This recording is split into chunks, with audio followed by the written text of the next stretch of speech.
The chandeliers spilled fractured light across the white-draped tables of Ristorante L'Aurora, scattering gold and crystal like broken glass into the shadows. The air smelled of truffle oil, polished oak, and money. Every surface gleamed. Every glass shone as if scrubbed by invisible hands, but I still felt out of place drifting between tables with a tray of champagne flutes balanced against the tremor in my wrist. I had learned over 6 months here how to be both present and invisible.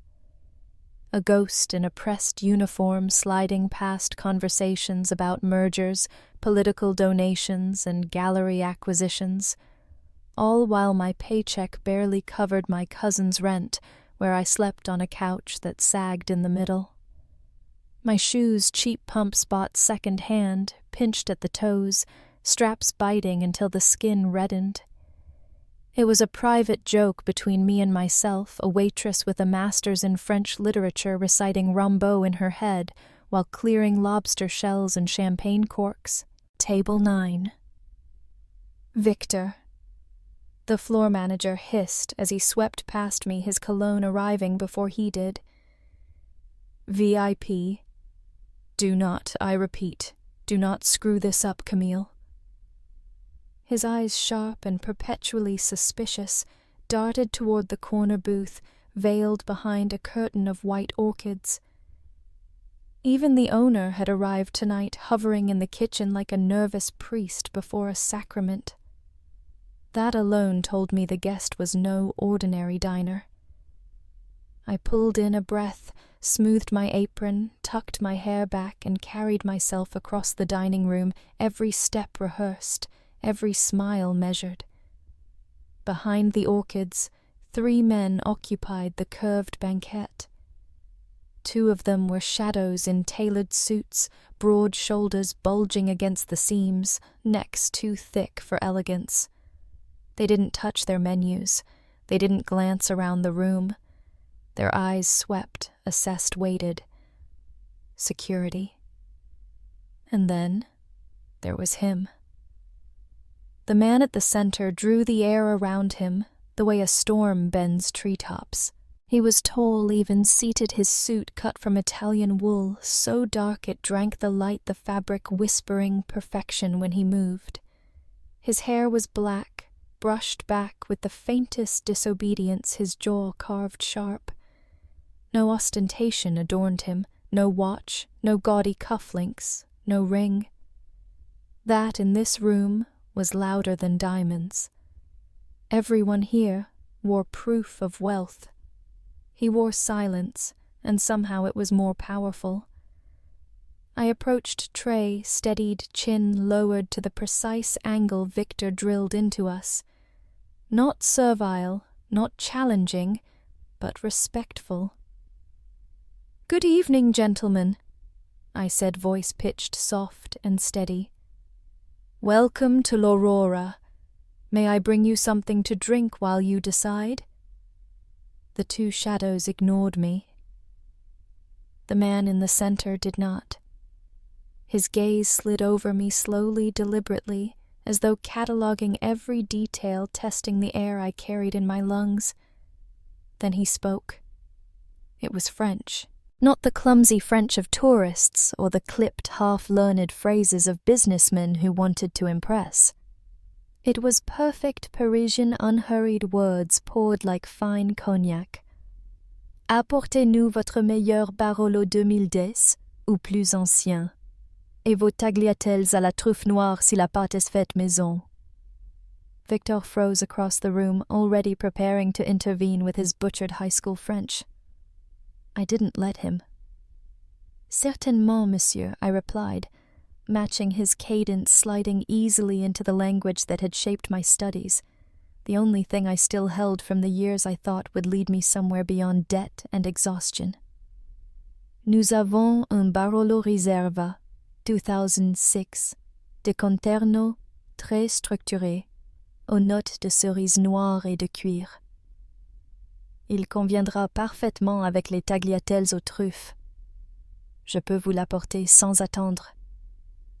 the corner of his mouth lifted. Not quite a smile, not approval, something sharper like recognition, or maybe curiosity. His men glanced at each other, their silence suddenly louder. I bowed my head slightly, not too low, and withdrew before my pulse betrayed me. Victor's mouth hung half open as I passed. I didn't look at him. In the kitchen, the order passed like contraband. A 2006 Barolo the truffle tagliatelle. The chef muttered under his breath a prayer or a curse. The owner appeared from nowhere, gripping my elbow too tightly, his knuckles pale. What did he say? What did you answer? He ordered in French, I said, keeping my tone flat. I answered. The owner's face flickered, awe, fear, relief. Then he released me as though I'd burned him. Do not make mistakes, Camille. That man. He stopped himself. Just don't. I carried the wine out with hands that didn't tremble, though my chest thudded with a strange electricity. As I set the bottle before him, he looked up, meeting my eyes directly for the first time. The room seemed to hush around us. You speak French? He said this time in English, the words smooth but edged with amusement. Not badly. Thank you, monsieur, I said quietly. For a heartbeat, his eyes lingered on me, dark and searching, as though he had already found more than I had spoken. Then he gestured lightly, dismissing me, but I could still feel his gaze when I turned away. The bottle rested on the table like an offering. I had uncorked it with care, the pop of the seal barely audible under the hum of the dining room, the scent of aged cherry and leather unfurling like smoke. He let me pour his hand steady on the stem of the glass, his attention fixed not on the wine but on me. It was unbearable, that kind of attention, not hungry, not lecherous, but precise, as if he were dissecting me layer by layer until nothing remained but the truth I tried to bury. I withdrew quickly after serving, retreating to the periphery, though my pulse refused to quiet. Victor was waiting, jaw clenched, whisper sharp. Do you know who that is? I shook my head. A guest. A guest. His voice cracked with disbelief. That is Luca Vitali. He spat the name out like it should explain everything. When my face remained blank, he swore under his breath. You're young. You don't read the papers. Doesn't matter. Just don't talk unless spoken to. Don't smile unless he wants you to. Don't. But I wasn't listening anymore. Luca Vitali. The name curled through my mind like a thread of smoke. It meant nothing yet, the way Victor whispered it, the way the owner had paled, told me it meant everything. The food arrived. Porcelain plates cradling ribbons of black truffle tagliatelle, glistening in butter. I carried them with care, the steam perfuming the air, and set each dish down without a word. Again it was his gaze that followed me, not his men's. They remained statues, but he watched. As I moved to leave, his voice slid after me, French again, low and deliberate. Vous êtes d'ici. Are you from here? I turned, forcing my expression to neutrality. Je suis né à Chicago. His eyes glinted, as though the answer confirmed something. Mais vos parents? I hesitated. The French words rolled easily from my tongue, but the question struck deeper than it should have. My parents. My mother gone before I could remember her face. My father a ghost who never left shadows, a man spoken of only in warnings and silences. Ils venaient d'Italie, I admitted at last. De Sicile. The silence after was different. The air between us seemed to tighten, shift. One of his men glanced up for the first time. Cecile Luca repeated, tasting the word like wine. His gaze softened only slightly, but enough to unsettle me. Then he inclined his head, dismissing me again. I left quickly, but I could still feel it, the thread of connection he had cast invisible, yet unbreakable, something older than the two of us, something written in the names we carried. The rest of the night blurred. I moved through my duties on autopilot, aware always of the weight in that corner booth. Other diners laughed. Clinked glasses demanded attention, but nothing carried the gravity of Table 9. And when at last they rose, Luca Vitali stood with a slow, deliberate grace, adjusting his cuff as though the world bent to his rhythm. He passed me as he left. No words, no touch. Just the faintest brush of his gaze against mine, a flicker that landed like a mark branded into skin.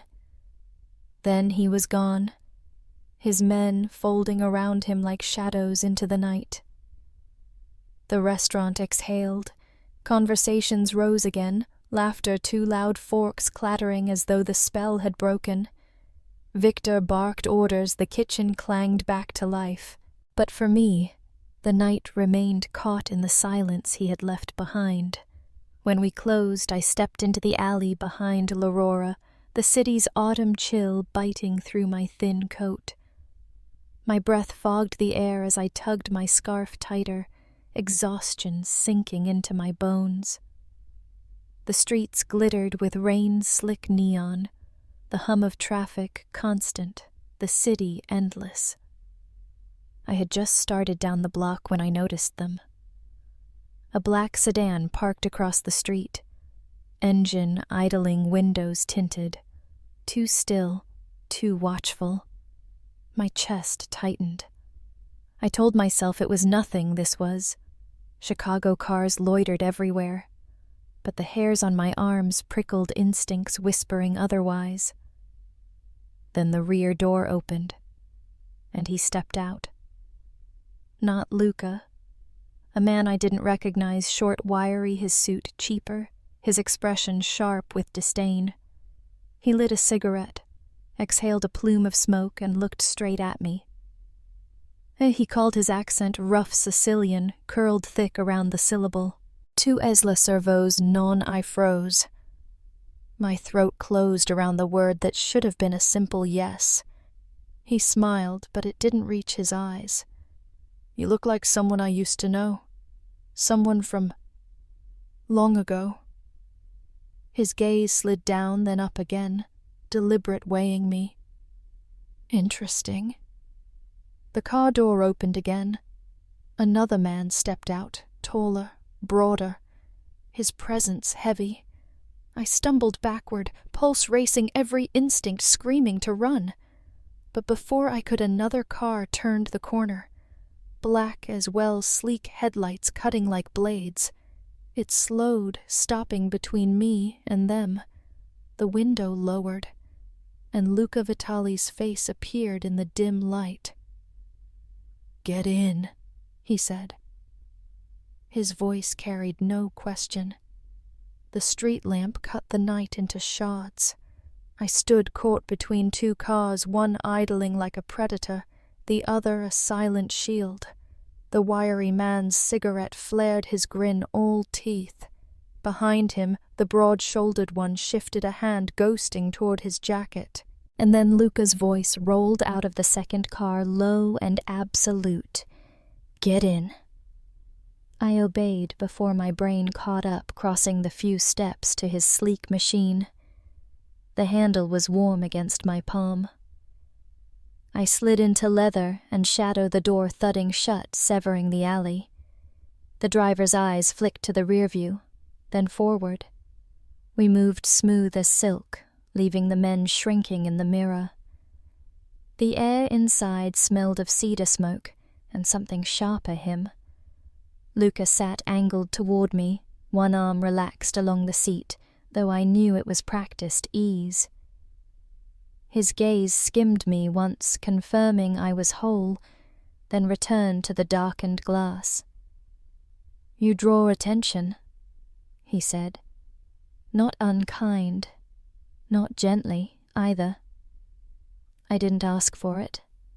My voice cracked more than I wanted. No one asks. He glanced at me, then the faintest gleam of steel in his expression. "But when it comes, you either hide or you survive." The silence stretched, filled only by the hum of tires on slick asphalt. My pulse slowed but never settled. "Who were they?" I asked. "Calabrians, strays on someone's leash.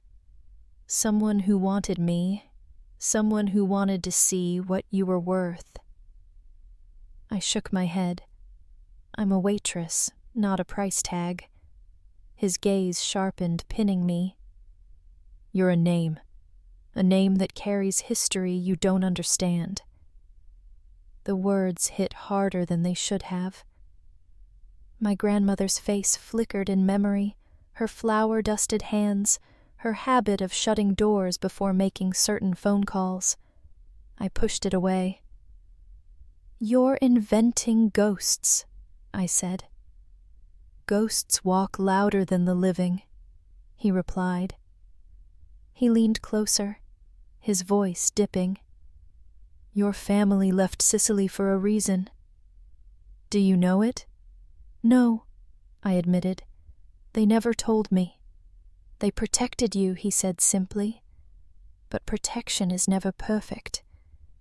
Eventually, history finds the blood it wants." The city blurred past the tinted windows, high-rises, neon, endless black lake beyond. We turned down into a private garage, the gate lifting without a word exchanged. Silence greeted us.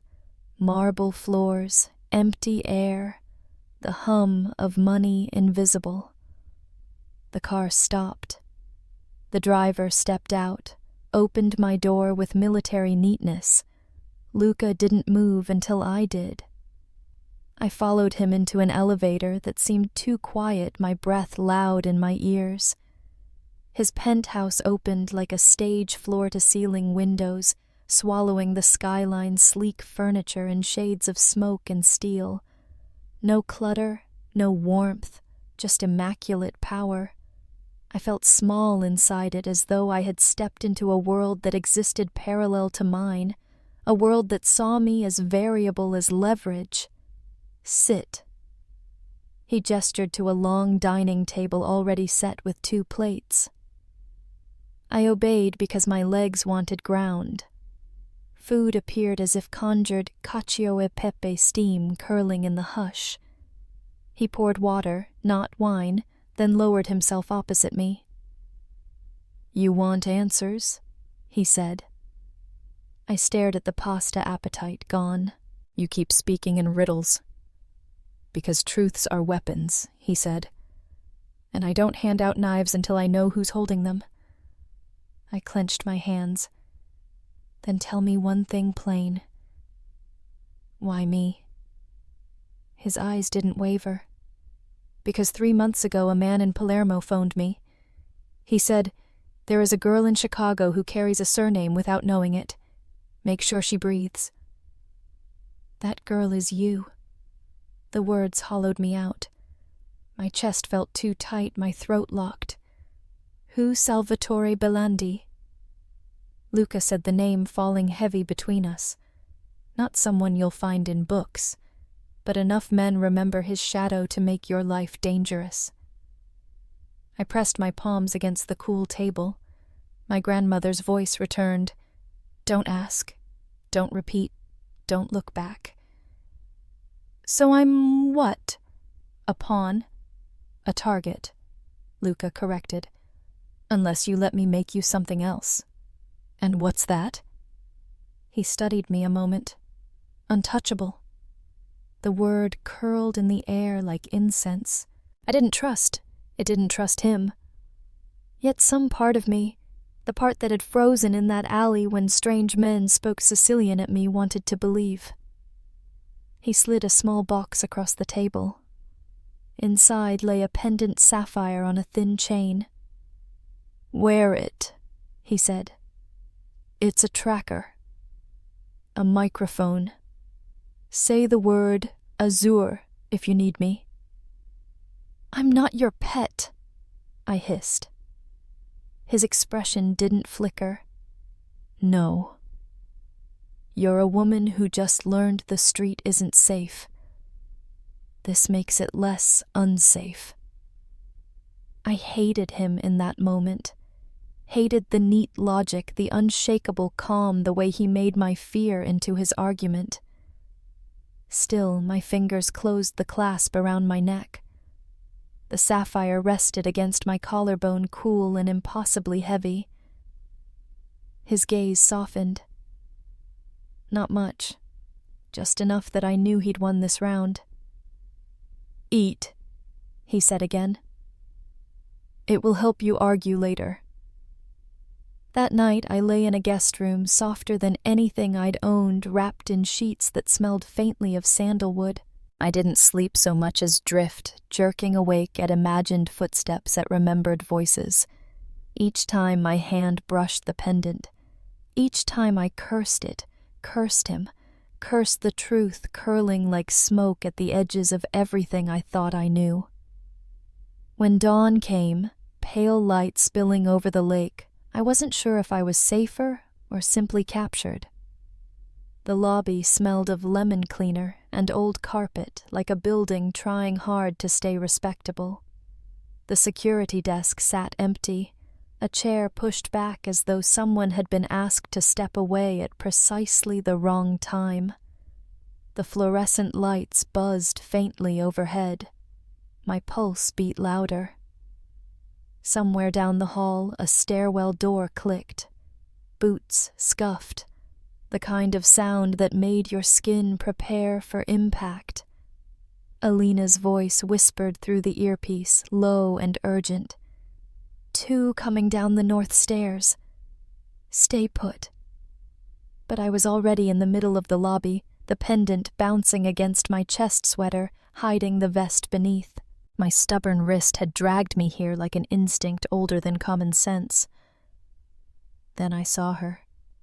Noemi's curls were unmistakable, even at a distance, spilling around her frightened face as she half pushed, half pulled a grocery tote against her hip.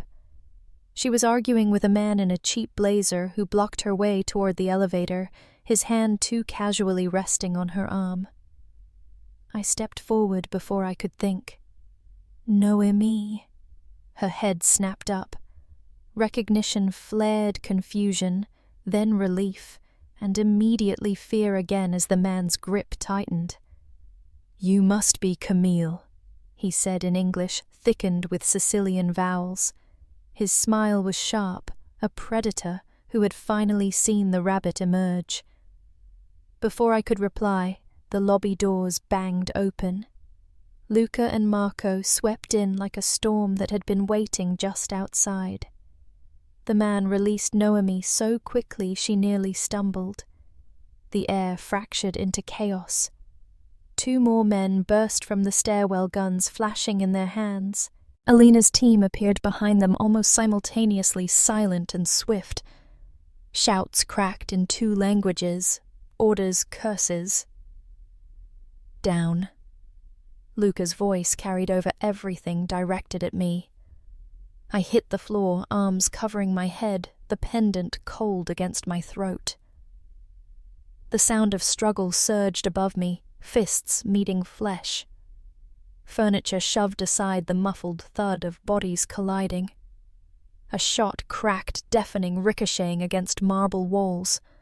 I flinched, heart in my throat. Then silence. I lifted my head slowly.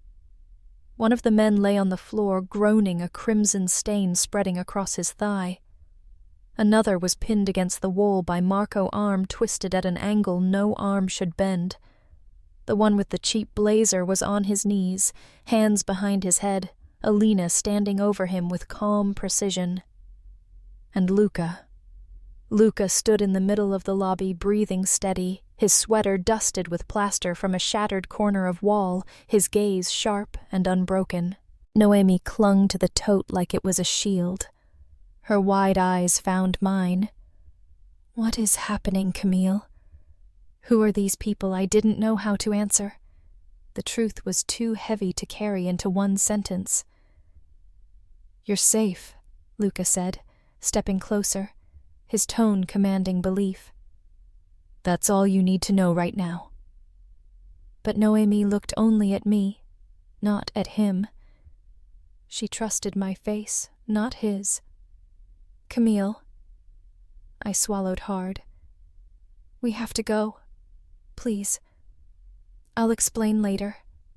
Just trust me. Something in my voice must have landed because she nodded shakily, gripping my arm. Luca issued orders in rapid Italian. Marco dragged the wounded man toward the stairwell.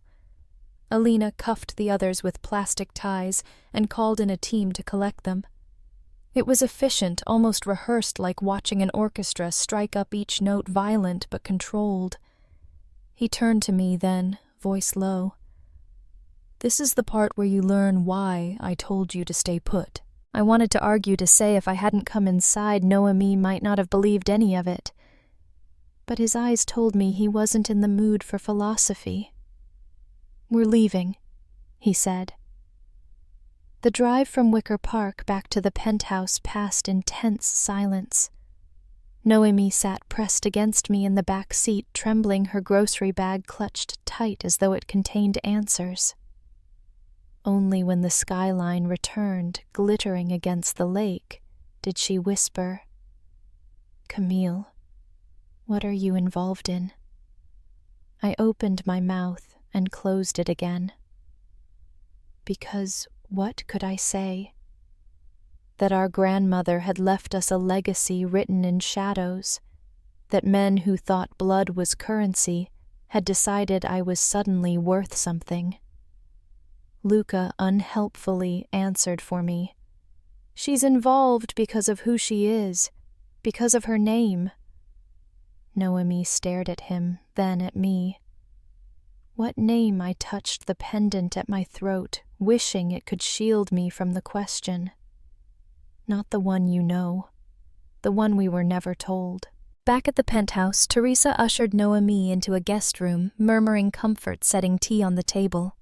The city pulsed far below us, oblivious. Luca stood with me by the windows, arms crossed, watching headlights trail like veins of light across the streets. You see now, he said quietly. Bianchi isn't bluffing.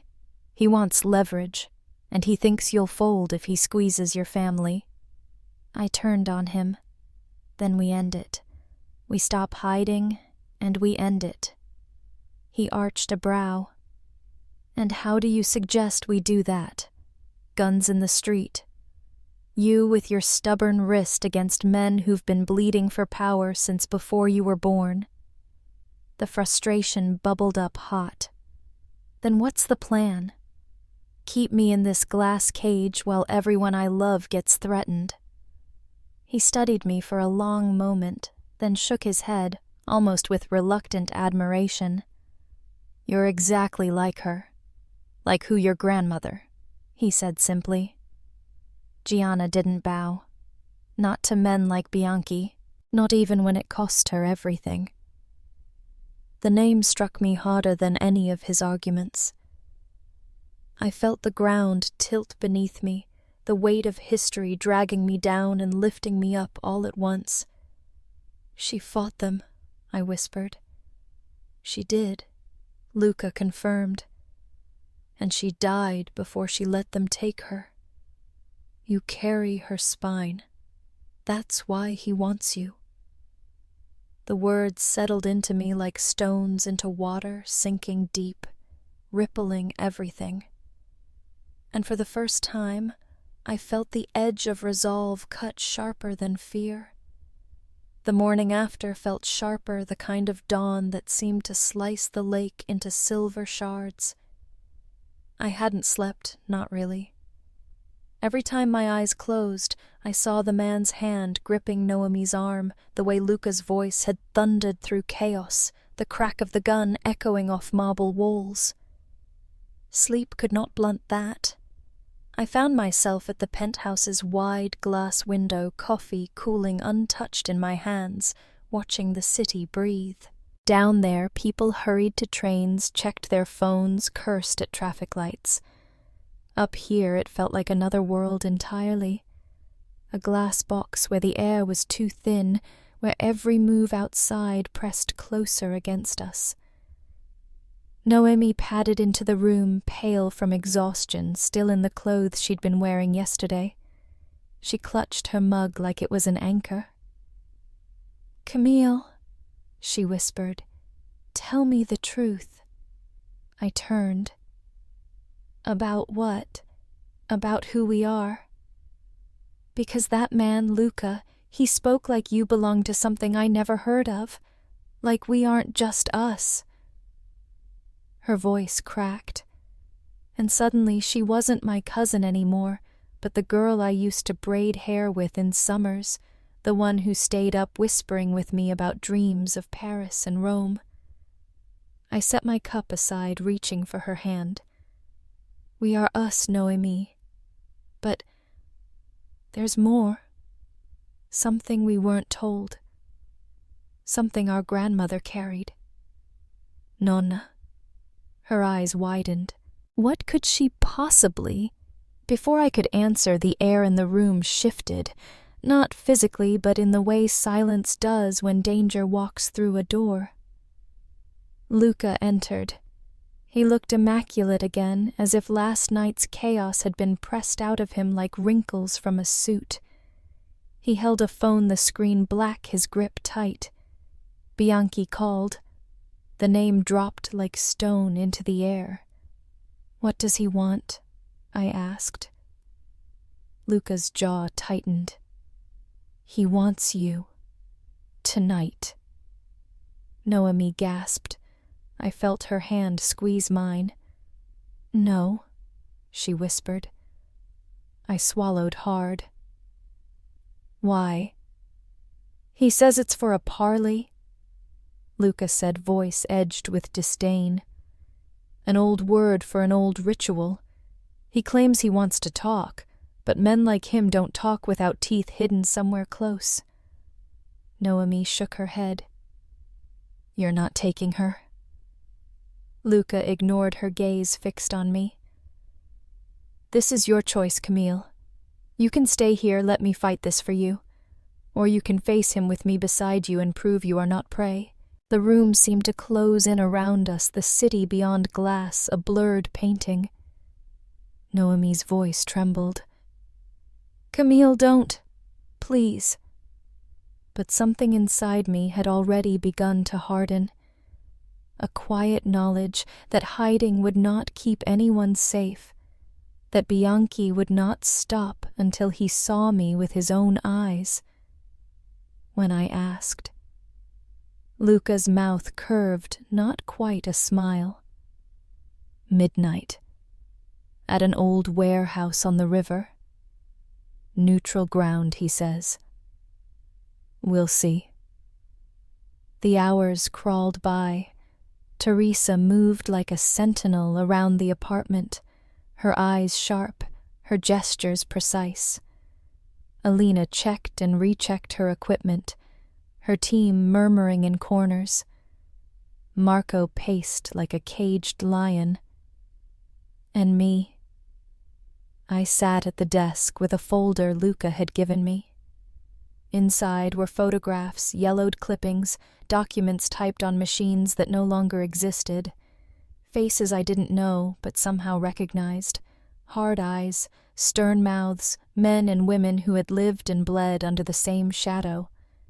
One photograph stopped me. A woman standing on a Sicilian street sun, striking her dark hair, chin lifted in defiance. Written on the back, Gianna Russo, Palermo, 1964. Our grandmother. I touched the image with trembling fingers. Luca's words from last night returned the echo of her spine in mine. The pendant at my throat felt heavier than ever. By the time night fell, my decision was no longer a question. We drove in a convoy of black cars along the river, headlights carving through the mist that rolled off the water. Noemi had begged me not to go. She'd clung to me until Teresa gently pulled her back. Her eyes, wide and wet, were the last thing I saw before the elevator doors closed. Now in the back seat, Luca sat beside me, silent but watchful. His presence was its own armor, yet the weight of what lay ahead pressed through even that. The warehouse loomed, rust and shadows stitched together its windows like blind eyes. A ring of cars already waited outside, their silhouettes hard against the river fog. As we stepped out, the night swallowed us whole. Men emerged from the other side, armed but restrained. And then him, Bianchi. He was older than I expected, his hair silver at the temples, his suit expensive but gaudy, his smile thin. He walked with the confidence of a man who had survived too many storms to fear the next. Camille Russo. He said, his Italian smooth as silk carrying across the damp air. At last. The sound of my name in his mouth made my skin crawl. You wanted to talk? Luca said coldly, stepping half a pace forward. I did. Bianchi's eyes never left mine, because a name like hers cannot simply appear in Chicago without tribute, without recognition. His smile sharpened. Your grandmother defied us once. She refused to kneel. And now here you are, her echo. I want to see if the echo is as strong as the original. Luca's hand brushed subtly against my arm, a warning, a tether. But Bianchi's words lit something in me. Anger, yes, but also something fiercer, a refusal to let my grandmother's ghost be reduced to an anecdote in his mouth. I straightened my shoulders, meeting his gaze without flinching. I am not an echo, I said softly. I am her blood. The silence that followed was electric. His men shifted uneasily. Luca's body stilled beside me. And Bianchi's smile widened, slow and dangerous. Then we will see, he said. Fog held the night, like a curtain swallowing edges, softening the clash of two worlds drawn to this forgotten warehouse by debts written in blood. The lights overhead hummed their cones, cutting pale islands into the dark, and in one of those islands I stood, neither belonging fully to Luca's shadow, nor to Bianchi's grin. His words were a knife disguised as courtesy. Children always think defiance is a new invention. My breath came slow, deliberate, though. Inside it raced, like glass, rattling in a storm. I thought of Nonna Gianna, of her voice folded in the corners of memory, teaching me fragments of Sicilian lullabies. If he thought I would wilt, he had mistaken me for a softer generation. You speak of order, I said, but what you want is ownership. There's a difference. Bianchi tilted his head as if I were a curious painting. You inherited the tongue, I see. Words sharpened on both sides. But words don't hold cities, Camille. Names do. Fear does. He took a step closer, not crossing the line but bending it with his presence. His men shifted like a tide, restless with the weight of waiting. You carry your grandmother's blood. That means you carry her debt. I offer you a place at my table, an end to this foolish isolation. Refuse. His gaze flicked to Luca, then back to me. And you invite chaos onto everyone you claim to love. The pendant at my chest seemed to pulse. I could almost feel Luca's stillness behind me, every ounce of his patience strung like a bow. I didn't step back. You mistake me for a girl who came here alone. Bianchi's smile twitched, irritation slipping through his polish. Then prove you aren't. Choose. Now. the silence cracked like ice. Luca's voice cut the air low but absolute. She has already chosen. It wasn't loud yet. It traveled reverberating against concrete and steel until it seemed to come from the building itself. His men moved imperceptibly closer, Alina's hand grazing the grip of her weapon. Marco scanning the roof lines with the kind of stillness that meant he already knew exactly where threats would fall. Bianchi laughed sharp brittle. "Protective, aren't we? But protection is a leash in prettier cloth. Do you truly think you can guard her from what she was born into?"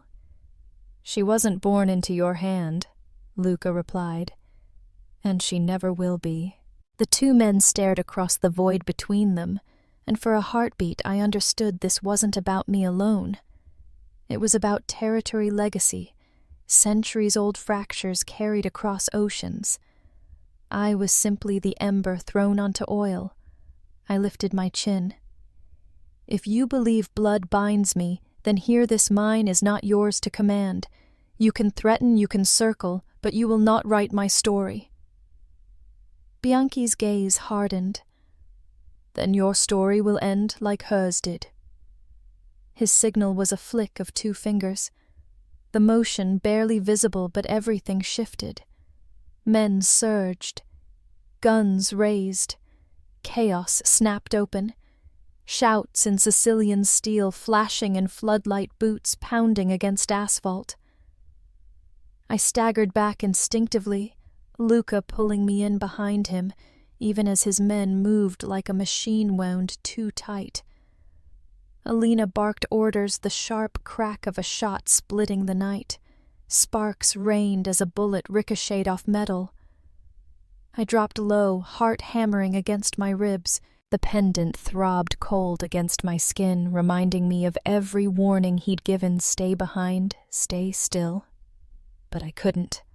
Not when the first face I saw in the chaos was Bianchi's stepping forward with the calm of a man who believed the game was already his. I grabbed the nearest thing I could find, a broken length of pipe near the seam of concrete. My palms burned with the rust as I swung it against the ground, the clang echoing through the din. For a moment, heads turned. Luca seized the instant. His men closed ranks, driving Bianchi's advance back into the cone of light. The two leaders faced each other again, the battlefield between them littered with shouts and sparks. "This isn't finished," Bianchi hissed. His voice had lost its velvet. "Every debt finds its collector." He gestured sharply, and his men withdrew, melting into the fog like ghosts. The warehouse swallowed them whole until only silence remained, broken by the hiss of the river and the ragged rhythm of my breath. I didn't realize I was shaking until Luca's hand closed over my wrist, grounding me. His eyes, dark and steady, searched mine not for weakness, but for decision. "You shouldn't have stepped forward," he said. "And if I hadn't?" My voice was raw. "If I had hidden behind you, he'd still see me as prey. I won't be that." Something flickered in his expression. Not approval, not quite anger, but the rare admission that he understood. "This only escalates now," Alina said, striding to us, her coat thrown back, her gun still smoking faintly at the barrel. "He won't let it rest." "We rattled him, but rattled men don't disappear. They plot." "Then we plot faster," Luca replied. The night pressed close, thick with the weight of promises and consequences. I touched the pendant, its surface cool, a tether I hadn't chosen but now couldn't discard. Gianna's blood. My blood. And the knowledge that tonight was not an ending, only the fracture line before the storm. Morning crawled into Chicago with a weak light that did nothing to burn away the night clinging to me. I hadn't slept. Every time I closed my eyes, I saw flashes, the spray of sparks, the echo of Bianchi's voice. the fog swallowing men like the sea takes wreckage. I stood at the window of the penthouse forehead, resting against the glass, watching the city stir below. The pendant pressed cold against my collarbone, an anchor to everything I had stepped into. The sound of a door behind me. Luca's reflection joined mine in the glass. He carried no shadows of sleeplessness, only the same composed sharpness as if violence was his natural climate. A black suit crisp shirt, no tie control disguised as simplicity. "You're still trembling," he said softly. "I'm still breathing," I countered. My voice was hoarse. "That's more than some of them." He stepped closer, close enough that his presence altered the rhythm of the air. "You're not responsible for their choices. They followed Bianchi because fear is easier than loyalty. That will be his undoing." I turned to him then. "And mine." For the first time, hesitation flickered in his eyes. Just a sliver gone as quickly as it appeared. "Yours," he said, "will depend on how quickly you learn where words end and strategy begins." The day moved like molasses dragging me through it. Teresa hovered at the edges, bringing food I barely touched, notes I couldn't yet face. Alina was a ghost, speaking only in clipped reports, sightings near the river, whispers of Bianchi's men regrouping. By dusk the city was uneasy. Even I could feel it, a pressure in the streets, as if the air knew violence was near. Then came the call. Not to Luca, to me. The phone buzzed on the glass table, number unknown, and before I could think I answered. "Camille," the voice drawled. Sicilian rolled thick with mockery. "Bianchi!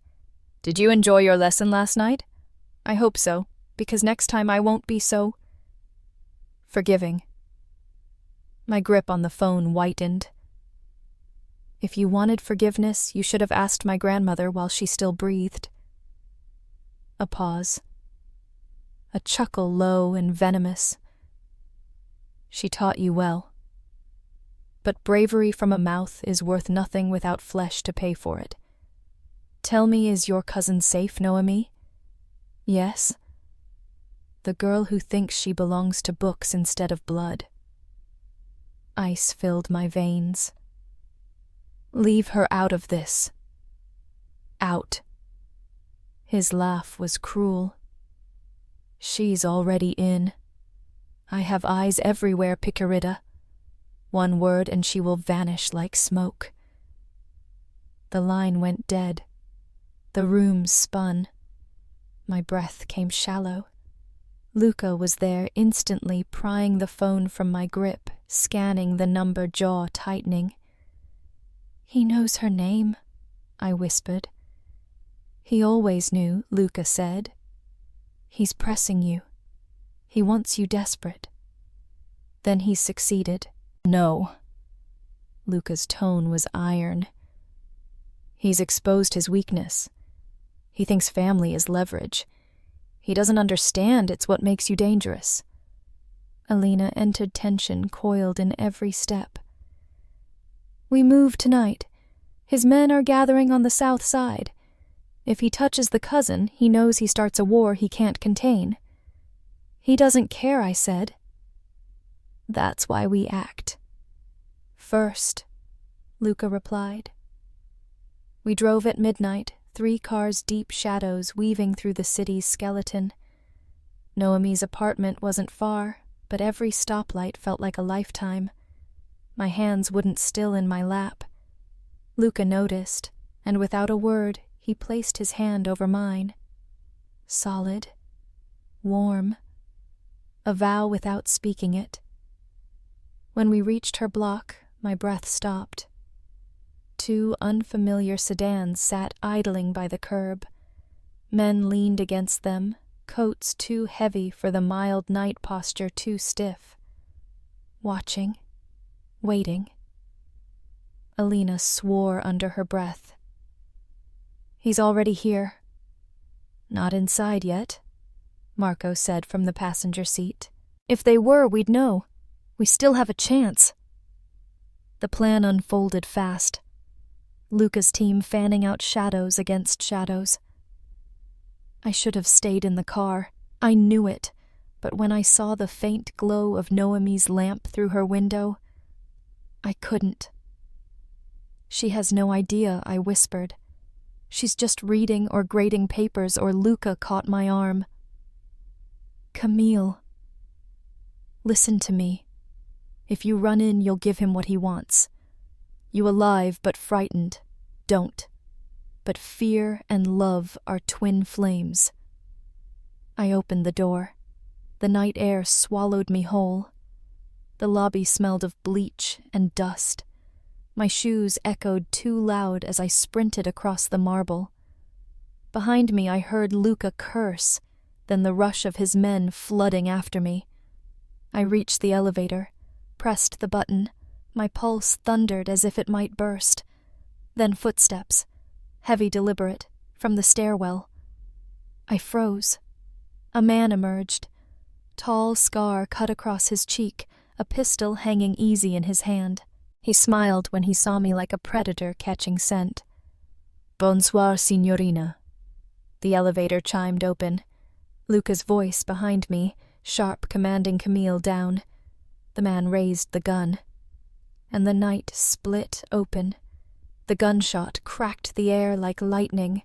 I dropped instinct, taking over marble, biting into my knees, as a flash of sparks burst from the wall where my head had been. Luca's men surged forward in a blur of motion, steel against steel boots pounding like thunder. The scarred man fired again, but Alina was faster. Her blade flashed, slicing his wrist, the gun clattering to the floor. He roared, blood spraying, but before he could lunge, Luca's bullet found his shoulder, dropping him to the tiles. Camille Luca's voice tore through the chaos. His hand was there, pulling me up, shoving me behind him as more shadows spilled from the stairwell. Bianchi's men. 4, 5, I couldn't count. My pulse drowned the numbers. The lobby erupted, shouts in Sicilian. Gunfire! The acrid sting of powder filled my lungs. Alina fought like something carved from ice, every movement clean, precise, final. Marco's roar echoed as he barreled into 2 men at once, his strength breaking their line. But still they came. I caught sight of the elevator doors still open, a soft chime absurd in the storm. Noemi was upstairs. That lamp, that quiet life she thought untouchable, it would shatter if these men reached her. I have to get to her, I shouted. No. Luca's grip on my arm was iron. You'll die before you reach the 2nd floor. Then so will she. For a heartbeat, his eyes burned into mine. Fury, desperation, something darker. Then he cursed, signaling Alina with a sharp jerk of his chin. She didn't hesitate. She cut down the man before her, pivoted, and leapt into the elevator with me pressing the button for Noemi's floor as bullets ricocheted off the closing doors. The ride was agony. The hum of the machinery, the rush of air, it all sounded like a countdown. Alina checked her pistol blade gleaming under fluorescent light. Stay behind me, she said flatly. The doors slid open. Silence. Too much silence. We moved down the hallway, my heartbeat, the only sound I could hear, thudding against my ribs. Noemi's door was cracked. A strip of lamplight spilled across the floor. I pushed forward, ignoring Alina's hissed warning, and shoved it open. She was there. Noemi. Curled on the couch book in her lap, glasses slipping down her nose. She looked up, startled confusion dawning as she saw me. Camille. What on earth? Then a shape moved behind her. a man stepping from the shadows of her kitchen knife glinting in his hand. I didn't think. I ran. Noemi. The scream tore from my throat as Alina fired. The bullet took him in the chest, slamming him back into the wall. He crumpled knife skittering across the tile. Noemi gasped, frozen her hands trembling as she looked from the body to me. Camille, what is happening? Before I could answer, the floor trembled with the echo of combat below. Luca's war was still raging. We have to move. Alina snapped, grabbing Noemi's arm. Now! We fled down the stairwell, the air thick with cordite and blood. On the second floor, we burst into the chaos. Luca's men pressing the last of Bianchi's thugs toward the shattered doors, glass crunching under boots. Luca saw us, relief flashing in his eyes, even as his gun barked again. When the final body fell, silence reigned heavy, suffocating. The lobby was wrecked, marble-chipped walls, scarred blood pooling in ugly shadows. My cousin clung to me, trembling, her innocence shattered in a single night, and Luca, standing among ruin, holstered his weapon with the calm of a man who had done this too many times. He looked at me, not at the carnage, at me. This is what he wants, Luca said quietly, to drag you into the dirt, to make you bleed fear. Do not give it to him. I swallowed hard, holding Noemi tighter, and if he won't stop, his eyes were flint. Then we end it. Later, when the sirens began to echo faintly in the distance, too late, always too late. Luca led us into the cold night. His cars were waiting engines purring shadows of men at attention. Noemi stumbled still in shock, and I guided her into the back seat. Before I climbed in, Luca caught my wrist. His voice was low, meant only for me. You see now, he said. There's no going back to books and quiet evenings. He will hunt until one of you is gone. I met his gaze. My fear was still there, yes, but beneath it, something harder had begun to take root. Then let him learn.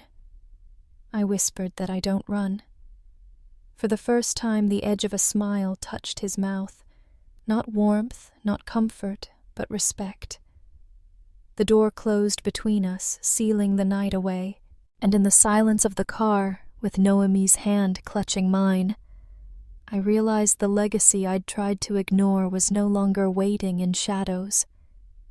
It was here, breathing, demanding, and I was no longer only Camille, the girl who served wine. I was something else now. The ride felt endless. Chicago's skyline flickered past in broken neon, each light cutting through the black glass of the tinted window. Noemi leaned against me, her fingers clutching mine like an anchor, though her eyes never stopped darting from the men outside to the shadowed streets to Luca's silhouette in the other car ahead of us. I didn't blame her. Nothing in her life had prepared her for this, and yet she was here breathing the same gunpowder-stained air as me, dragged into a war she hadn't chosen. When the convoy finally stopped, it was not at the penthouse. Luca had chosen a different safe house, a discreet, almost anonymous brick building tucked between warehouses by the river. To the outside world it looked abandoned. To his world it was a fortress. Inside, the air was dim and heavy with silence. Luca's people fanned out with disciplined efficiency, checking windows, securing doors, sweeping the halls. Alina guided Noemi gently to a couch, pressing a blanket into her trembling hands, her voice surprisingly soft. Marco disappeared into the kitchen, returning with steaming mugs that smelled faintly of chamomile. I couldn't sit. My body was still wound tight, every nerve on edge, my mind replaying the knife glinting behind Noemi, the blood pooling at her feet, the gunfire that had rattled the building's bones. I leaned against the cold wall, arms crossed until Luca entered. He didn't speak at first. He just stood in the doorway watching me with that same unreadable calm, as though measuring what remained of me after the storm. Then he stepped closer, voice low. "You held your ground." I let out a shaky laugh. I ran headlong at a man with a knife. That's not courage. That's stupidity. His gaze didn't waver. It saved her life. There's a difference. For a moment, neither of us moved. Then he gestured toward a table where a folder waited. "Sit. There are things you need to see." Noemi stirred.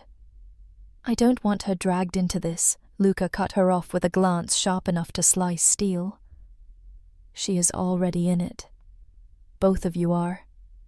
Better to know the truth than choke on lies." I sat though my hands trembled as I opened the folder. Photographs spilled out, grainy shots of men in suits, cars idling outside bars, faces caught half hidden in alleys. Bianchi's men. Notes scrawled in Italian names, underlined dates circled. But what caught me wasn't them. It was a photo tucked beneath the rest. A woman. Dark hair pinned neatly, eyes sharp with intelligence that seemed to pierce even the faded image. My breath caught. "Gianna Russo," Luca said quietly. "Your grandmother. And the reason Bianchi will never stop hunting you." I brushed my fingers over the worn edges of the picture, my throat tight. "I never knew." "She was formidable," Luca continued. "Not a soldier, not an enforcer. Something rarer. She built networks, alliances. She made men bend without ever lifting a weapon. When she defied Bianchi decades ago, she humiliated him. His pride has festered ever since, and now he sees you as the echo of her defiance and insult he cannot bear." Noemi whispered. "But that was years ago." "Why now?" "Because time is running out for him," Luca said. "He clings to the old ways, to shadows that no longer protect him. And so he reaches for you, the bloodline, the legacy, hoping to break what he could not before. To prove he still commands fear." I forced myself to meet Luca's gaze. "And if I don't break," he leaned in, his voice a low rumble, "then you become what she was. And more. But it will not be easy." The room seemed to shrink around us, silence pressing like a weight. Noemi shifted, confusion and fear warring in her eyes. "Camille, we don't belong in this. We're not like them." I wanted to agree. I wanted to cling to the quiet life we'd carved from books and work and laughter, but I remembered the knife, the blood, the way Bianchi's men had said my name. Maybe we didn't belong, but we weren't invisible anymore. Luca straightened, signaling to Alina. "Take her upstairs. She needs rest." Noemi resisted, but I nodded to her, and finally she allowed herself to be led away, though her eyes never left mine. I waited until the sound of footsteps faded before I turned back to him. "You keep talking about legacy," I said. "But what if I don't want it? What if I don't want to be some ghost of Gianna Russo?" He studied me long enough that the silence became unbearable. Then finally, "Then you must decide what you do want to be. But indecision will kill you faster than any bullet." The words lodged in me heavy and immovable. I didn't respond, not even when he placed a small velvet box on the table. "Open it," he said. Inside was a ring, heavy gold engraved with an insignia I didn't recognize. "It belonged to her," Luca said softly, "to Gianna. A symbol, not of blood but of authority. If you wear it, men will see not only you but what you represent." I touched it hesitant. "And if I refuse?" His expression didn't change. "Then Bianchi will keep pressing until he takes it from your corpse." The bluntness made me flinch, but I understood. This was not a game, not a negotiation. It was war, and war had no mercy for bystanders. I slid the ring onto my finger. It fit as though it had been waiting for me. Luca's gaze softened just barely. Then we begin. The night deepened heavy with smoke from the river barges outside the city, humming like a restless beast. I lay awake long after Noemi's quiet breathing in the next room, the ring warm against my skin. I thought of my grandmother, the woman in the photograph whose shadow stretched into my life. I thought of Bianchi, his voice a venomous whisper promising ruin. And I thought of Luca, the man who had dragged me from anonymity into a world of blood and power, and who now waited for me to choose what I would become. Sleep never came. Only the steady weight of legacy pressing heavier with every breath. Dawn never really arrived at the river safe house. The windows faced north and the light only seeped in like a rumor. I sat at the table with the ring on my finger, turning it against the grain of my skin until the engraving found its place. The weight didn't lessen. It settled. That was worse in a way. Settling meant it had decided me as much as I'd decided it. Luca entered with a folder that wasn't one of his leather ones. This was thin municipal stamped with a city seal. We stopped letting him choose the rooms, he said, before I could ask. He likes shadows, so we give him chandeliers. You're inviting him into a restaurant, I couldn't help it. The Barolo night flashed through me like a match relit. A museum, he said. New wing opening. Donors, trustees, cameras. Light and witnesses. He believes fear is the only currency that spends. I intend to devalue it. Alina slid in behind him, a scar I hadn't noticed along her wrist, catching the light. Security is ours, though no one will see it. We own the caterer. We own 3 of the waiters. The curator owes a favor. If he brings a knife, it will look like a pen. If he brings a pen, it will break. And me? I asked. You walk in at my side, Luca said, measuring my face for cracks. You speak 2 sentences. Not long, not loud. Enough for the room to understand what it's seeing. What is it seeing? The question came out smaller than I meant.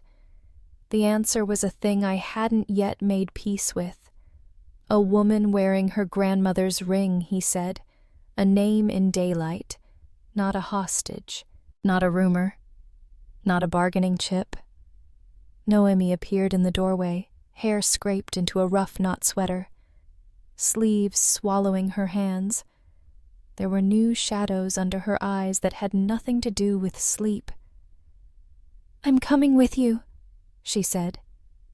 You're staying here, Luca said at the same time. We both looked at him. He didn't flinch. He threatened you to measure her. I won't hand him a ruler. She looked at me, not him. She always would.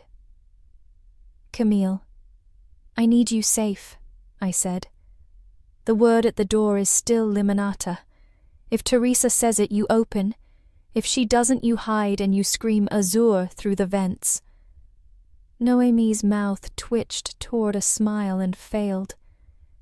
You're terrifying when you pretend to be calm, she said. Bring me a postcard from the museum. I'll bring you quiet, I said. It was a promise I had no right to make. I made it anyway. He briefed for an hour, the plan unspooling like thread across a loom. Routes, angles, the name of the head of museum security who liked motorbikes and owed Marco 2 favors and a silence. Which donors would be nearest us? Which journalist was most likely to ask a question he could use? Bianchi's taste for humiliation disguised as humor. The doorways, the stairs, the skylights that could be sealed at a signal. He didn't plan around luck. He planned around its absence. When he finished, the room felt both tighter and less hostile, as if the air itself had been negotiated with. He closed the folder and set his palm on it. If he's rational, he will retreat tonight. If he isn't, he will reach. And if he reaches, I asked. Then he learns, Alina said. Her voice held no bravado, only weather. The museum rose from Michigan Avenue like a temple to other people's certainties. The new wing was glass and steel and confidence. Chandeliers too modern to be chandeliers hung like constellations cutting light into faceted rain. Music threaded the air strings, behaving themselves. The donors were dressed like they were posing for a painting. I stepped out of the car and felt the collective gaze slide and stick the way rain does on a window before it runs. A reporter materialized first, as if conjured by curiosity and perfume. Mr. Vitali, is it true? Your foundation underwrote the conservation lab. Who's your guest? The microphone gleamed like a tooth. An advisor, he said, bland as linen. His hand hovered at the small of my back without touching me. The ring on my finger caught the chandelier's light and threw it back into a dozen tiny suns. I felt it. So did the room. We moved through the lobby, faces turning like sunflowers. I kept my chin up the way Nonna would have, as if my bones were a straight answer. Paintings watched us with the calm of survivors. A sculpture in the atrium tilted in a way that made my neck hurt when I mirrored it. Alina and Marco were visible, and not the way people who belong in every room are invisible until you need them. He arrived 10 minutes late. Of course he did. The crowd parted not because they knew him, but because the air did. Bianchi wore a tuxedo like a costume borrowed from a better man. An enamel pin winked on his lapel, an old crest someone should have burned decades ago. He did not look at art. He looked at me as if I were something that had slipped from his hand and had the audacity to stay where it fell. Ah, he said, not loud, but the word carried. There she is. The ring suits you, Picturita. Don't call her that, Luca said mildly. Bianchi's smile did that small, cruel thing it liked to do. You brought her into the light, Vitali. How brave. Or how stupid. He lifted a glass he had no intention of drinking, to legacies made honest. A trustee with a bow tie too tight cleared his throat, tried to steer the moment back into something the board could stomach. We're honored to have both your support tonight. The laboratory will be well funded, Luca said smoothly, taking the microphone the way men take a door handle. By a coalition committed to transparency. His eyes moved over the room as if he were counting pieces on a board. There have been years in this city when money preferred the dark. Those years end when people decide to stop pretending light is expensive, an appreciative ripple. People like words that let them think the story ends with them. Then he turned to me with the same deliberate ease. Camille. This had been the plan. 2 sentences. Not long, not loud. I could feel my heart beating in my throat and my grandmother's hand on my shoulder in the same breath. My grandmother believed you could change what a name meant by how you carried it, I said. The microphone made my voice steadier than I felt. Some men think a ring is a leash. It isn't. It's a key. And I know which doors it opens. Not poetry. Not a manifesto. Just a thought left where others could see it. The room's soft shoes curated laughter tilted the way rooms do when they realize they've been seated inside a story. Bianchi's eyes darkened, the polite skin of the evening cracking to show the bone beneath. He took a step he pretended wasn't a step, bringing his presence within the glass of ours. Keys are meaningless, he said, low enough that only we heard. If the lock belongs to me, then change the lock, I said, without thinking. My mouth outran my fear, and for once I didn't want to chase it. He smiled, but it was the kind that shows teeth for inventory. Let's test ownership then, he murmured, and without turning his head, nodded toward the far entrance. The door opened. 2 men I hadn't seen entered carrying nothing, hands empty, and therefore more dangerous. They moved like waiters, like patrons, like ghosts in tailored jackets. If I hadn't been looking, I would have said the room hadn't changed at all. Alina was already moving. Marco, too. A docent in a black dress stepped into place as if to explain a painting, and in that same movement blocked a line of sight I hadn't known mattered. Someone dimmed the lobby lights a fraction. The chandeliers brightened to compensate. The room glittered. Conversations rose, then thinned to threads. Not here, Luca said to Bianchi, quiet enough to be kindness. Not in front of the people you want to believe you're civilized. Civilization is a stage set, Bianchi said. Tonight I show you how easily it burns. He lifted 2 fingers. The same gesture as at the warehouse, the one that meant forward. Nothing happened. He frowned, a human expression he had probably avoided for 30 years. He lifted his hand higher. The men kept walking as they had been walking. One paused to accept a canapé from a passing tray. The other adjusted his cuff. Your phones, Luca said, almost pitying, blocked at the door. The museum is careful with radio frequencies around priceless pigments. It wasn't true. Or rather, it was true tonight. Bianchi's jaw ticked. You're playing host, he said. Enjoy it. Hosts clean up when the guests leave. Only if the guests break glasses, Luca replied. You brought 2. 3, Bianchi said softly. Something in the air shifted, no light, no sound, just the sense a room acquires when a door you didn't notice opens. A man near the mezzanine railing lifted an arm. Not a gun. A camera. He focused on me. I watched his lips shape my name like a prayer sent out to rooms that don't own prayers. Enough, I said to my own fear, more than to any of them. I stepped forward just enough to change the geometry, to own the space the lens thought it owned. You wanted me to bend. I won't. If you want a stage, find one without a roof. You think roofs keep you dry when it rains, he said. You'll learn.